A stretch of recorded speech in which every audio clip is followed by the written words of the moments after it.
नमस्कार.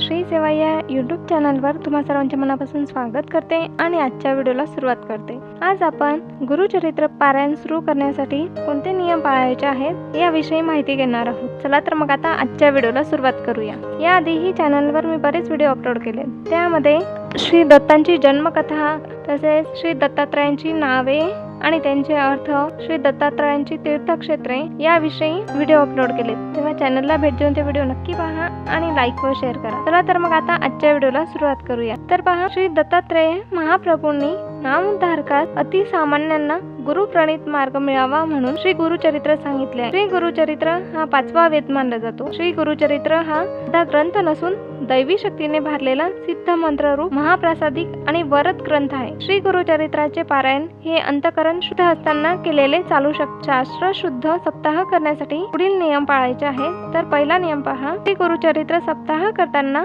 प्रारंभ शक्यतो शनिवारी व सांगता शक्यतो शुक्रवारी करायचे आहे, कारण शुक्रवार हा श्री नृसिंह सरस्वती महाराजांचा निजानंदाचा दिवस आहे. त्यानंतर दुसरा नियम म्हणजे की गुरुचरित्र वाचण्यापूर्वी आदल्या दिवशी म्हणजेच शुक्रवारी एक गाय व 4 कुत्रे यांना गव्हाच्या पोळीचा नैवेद्य खाऊ घालावायचा आहे. त्यानंतर तिसरा नियम म्हणजे श्री गुरुचरित्राचे वाचन पूर्व किंवा उत्तर दिशेला तोंड करून करायचे आहे. वाचण्यापूर्वी रोज श्री दत्त महाराजांच्या फोटोची व पोथीची पूजा करून 1 माळ गायत्री मंत्र, 1 माळ श्री स्वामी समर्थ या मंत्राचा जप करायचा आहे व श्री गणपती अथर्वशीर्ष वाचून पोथी वाचण्यास सुरुवात करायची आहे. त्यानंतर चौथा नियम म्हणजे श्री गुरुचरित्राचे वाचन पहाटे 3 ते सायंकाळी 4 या दरम्यान करायचे आहे. दुपारी 12 ते 12:30 ही वेळ श्री दत्त महाराजांच्या भिक्षेची असल्याने त्यावेळेस पारायण वाचन बंद ठेवायचे आहे. त्यानंतर 5वा नियम म्हणजे गुरुचरित्र वाचनाच्या कालावधीत परअन्न घेऊ नये. आपली आई, पत्नी व बहीण यांच्या हातचे अन्न खाण्यास हरकत नाही. उपवास करू नये. दोन्ही वेळेस म्हणजे सकाळ संध्याकाळ एक धान्य फराळ करावा. काही समस्या असल्यास स्वखर्चाने बाहेर खाण्यास हरकत नाही. नंतर 6वा नियम म्हणजे श्री गुरुचरित्र वाचनाच्या कालावधीत पुरुषांनी दाढी वाढवू नये. त्याच्या हाताने दाढी करावी.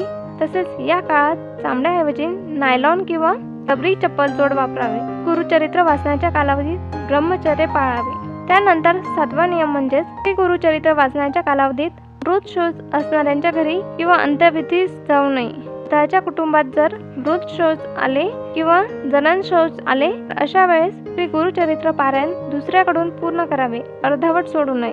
श्री गुरुचरित्र वाचनाच्या कालावधीत मासिक पाळी विषयक अशौच सांभाळावे. वेळोवेळी गोमूत्र शिंपडावे. त्यानंतर 8वा नियम म्हणजे त्या कालावधीत रोज सकाळी व संध्याकाळी गुरुचरित्राच्या पोथीस नैवेद्य दाखवून आरती करावी. रोज रात्री झोपण्यापूर्वी श्री विष्णू सहस्त्रनाम वाचावे. श्री विष्णू सहस्त्रनाम कसे वाचावे, कोणी वाचावे, कोठे वाचावे, केव्हा वाचावे, तसेच विष्णू सहस्त्रनाम वाचल्याने आपल्याला कोणते फळ मिळते याविषयी पूर्ण व्हिडिओ मी चॅनलवर अपलोड केला आहे. त्या चॅनलला भेट देऊन तो व्हिडिओ नक्की पहा आणि लाईक व शेअर करा. व नियम म्हणजे श्री गुरुचरित्र वाचण्याची पूर्वापार पद्धत पहा. पहिल्या दिवशी अध्याय 1 ते 9 वाचावे. दुसऱ्या दिवशी अध्याय 10 ते 21 वाचावे. तिसऱ्या दिवशी अध्याय 22 ते 29 वाचावे. चौथ्या दिवशी अध्याय 30 ते 35 वाचावे. 5व्या दिवशी अध्याय 36 ते 38 वाचावे. 6व्या दिवशी अध्याय 39 ते 43 वाचावे. 7व्या दिवशी अध्याय 44 ते 53 वाचावे. त्यानंतर 10वा नियम म्हणजे श्री गुरुचरित्र सप्ताह हा 7 दिवसाचे एक पारायण या पद्धतीने करावायचा असतो. परंतु 21 दिवसात 3 पारायण, 49 दिवसात 7 पारायण करायच्या देखील पद्धती आहेत.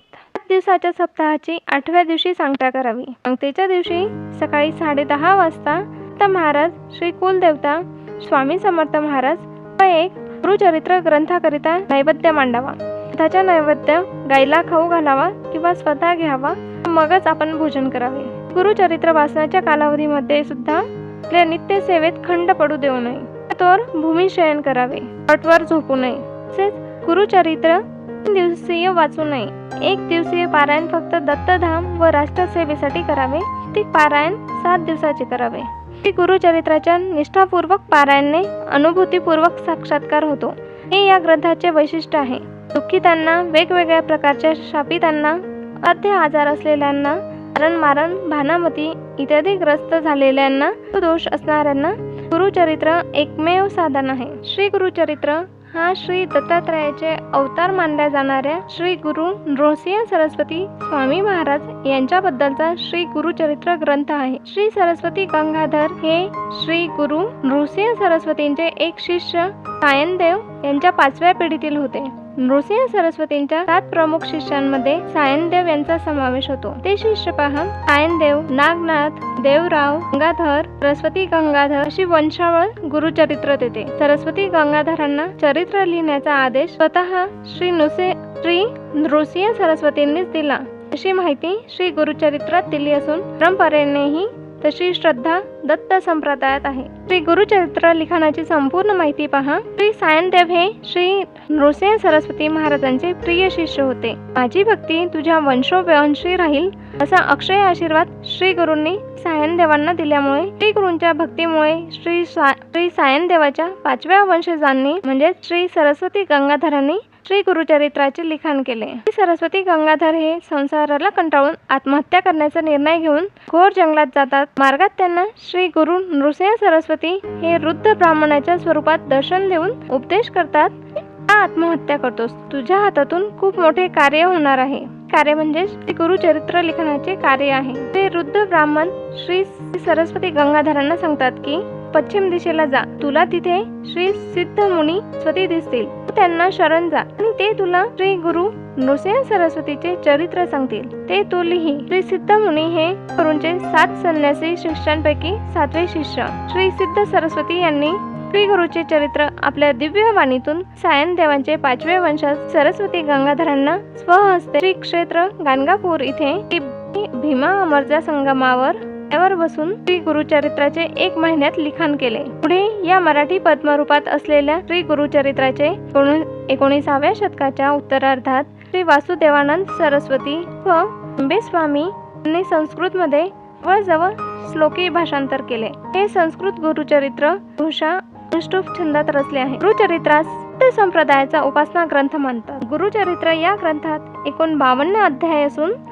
7491 ओव्या आहेत। पहिला चरण दत्त अवतार चरित्र, श्री वल्लभ चरित्र, श्री गुरु नृसिंह सरस्वतींचे चरित्र आणि अवतरणिका हे विषय या ग्रंथामध्ये आहेत। मूळ गुरुचरित्र 51 अध्यायांचे होते आणि अवतरणिका हा अध्यायानंतर जोडला गेला असे काही अभ्यासकांचे मत आहे। गुरुभक्ती आणि गुरुप्रसाद हे या ग्रंथाचे प्रमुख विषय आहेत। सरस्वती गंगाधर यांची मातृभाषा कानडी होती, त्यामुळे कानडी भाषेतील काही लघवी त्यात आढळतात। गुरुचरित्राचे विशेष म्हणजे वेदांत आणि क्रियाशून्य भक्तीला इथे स्थान नाही। गुरु नृसिंह सरस्वती या गुरुपेक्षा गुरु या पदाला आणि गुरु शिष्य या नात्याला गुरुचरित्रात महत्त्व दिलेले आहे। पहा, इसवी सनाच्या 14व्या शतकात श्री गुरु नृसिंह सरस्वती यांचे दिव्य व अद्भुत चित्र विवरण करणारा हा गुरुचरित्र ग्रंथ श्री सरस्वती गंगाधर यांनी 15व्या शतकात लिहिला। आजही कित्येक घरोघरी याचे नित्य पारायण चालू आहे। गुरुचरित्राला 5वा वेद असे म्हणतात। श्री दत्तात्रयांचे अनेक अवतार झाले। श्री वल्लभ व श्री गुरु नृसिंह सरस्वती या दोन तर अवतारी पुरुषांच्या कार्यामुळे दत्तोपासना सर्वत्र पोहोचली। श्री गुरु नृसिंह सरस्वतींचे कार्य फारच मोठे आहे। या वास्तव्यामुळे औदुंबर, गाणगापूर, नृसिंहवाडी, नरसोबाची वाडी यांना तीर्थक्षेत्र महात्म्य प्राप्त झाले। गुरुचरित्रात या 2 अवतारी पुरुषांचे जीवन कार्य, त्यांनी केलेले चमत्कार, केलेला अनेकांचा उद्धार, केलेला उपदेश इत्यादी अनेक माध्यमातून आले आहेत। दिगंबरा दिगंबरा श्रीपाद वल्लभ दिगंबरा। तर हे सर्व गुरुचरित्र पारायणाचे नियम आहेत। तर हे नियम पाळून तुम्ही गुरुचरित्र पारायण न करावे। तर ही माहिती तुम्हाला कशी वाटली ते कमेंट करून नक्की सांगा। तसेच व्हिडिओला लाईक व शेअर करा म्हणजे इतरांनाही त्याची माहिती मिळेल आणि चॅनलला सबस्क्राईब करून बेल आयकॉनवर ऑलसाठी क्लिक करा म्हणजे पुढे येणाऱ्या व्हिडिओचे नोटिफिकेशन तुम्हाला मिळेल। धन्यवाद। श्री गुरुदेव दत्त।